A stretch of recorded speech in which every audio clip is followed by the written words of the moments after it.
In 1974, the quiet town of Amityville, New York, was a picture of suburban peace.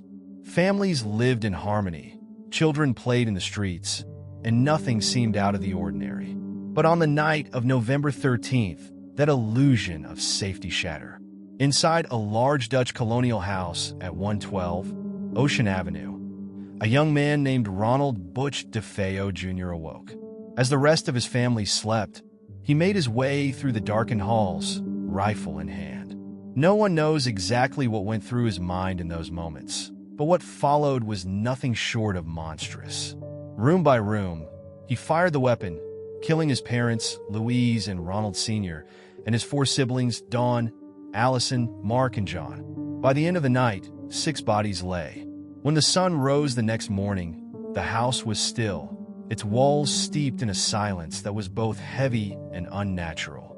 The crime horrified the town and the nation. Ronald Jr. was arrested and confessed, claiming he had been compelled by voices telling him to commit the murders. Some believe his claims of supernatural influence. Others dismiss them as a desperate act. The house sat empty for a year after the murders, its dark reputation growing like a shadow over the town. Then in 1975, a new family arrived, the Lutzes. George and Kathy Lutz, along with their 3 children, were looking for a fresh start. The house on Ocean Avenue seemed perfect, spacious, beautiful, and offered at an unbelievably low price.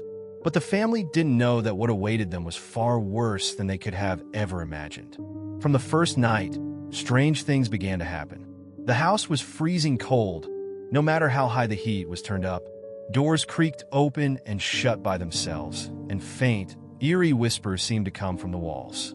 George began waking up at 3:15 a.m. every night, the same time the DeFeo murders had occurred. At first, he dismissed it as a coincidence, but soon, other phenomena became harder to explain. Kathy started experiencing vivid nightmares of the murders, and one night, she awoke to find herself unable to move, as if invisible hands were pinning her to the bed. The children complained of a shadowy figure watching them from the corners of their rooms. One of the children, Missy, spoke of a strange friend she called Jody. Kathy dismissed it as an imaginary companion, until she claimed to see glowing red eyes peering at her through the window at night. George, once a calm and rational man, became increasingly erratic. He spent hours in front of the fireplace, staring into the flames as if entranced. The family dog refused to enter certain parts of the house, growling and barking at empty air. As the days turned into weeks, the events escalated. Black sludge seeped from the walls and toilets. Heavy footsteps echoed through the halls at all hours. At times, the family could hear screams coming from the basement, though it was always empty when they checked. The final night was the breaking point. The Lutzes were woken by deafening noises, furniture crashing, doors slamming, and guttural growls reverberating through the house. George claimed to see a shadowy figure at the foot of their bed, its presence suffocating. Kathy screamed as she felt something grab her, dragging her toward the stairs. Terrified and desperate, the family fled the house in the middle of the night, leaving everything behind: clothes, furniture, even food on the table. The Lutz family never returned to the house.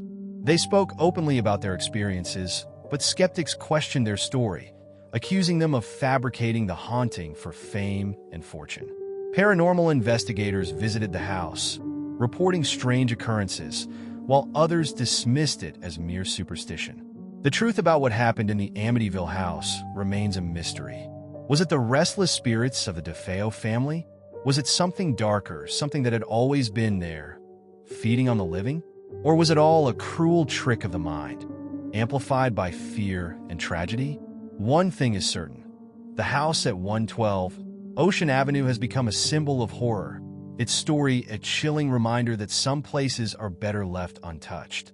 Whether you believe in ghosts or not, the tale of the Amityville house leaves one lingering question. What if it's all true? Join our family and be part of our adventures. Just click the subscribe button now.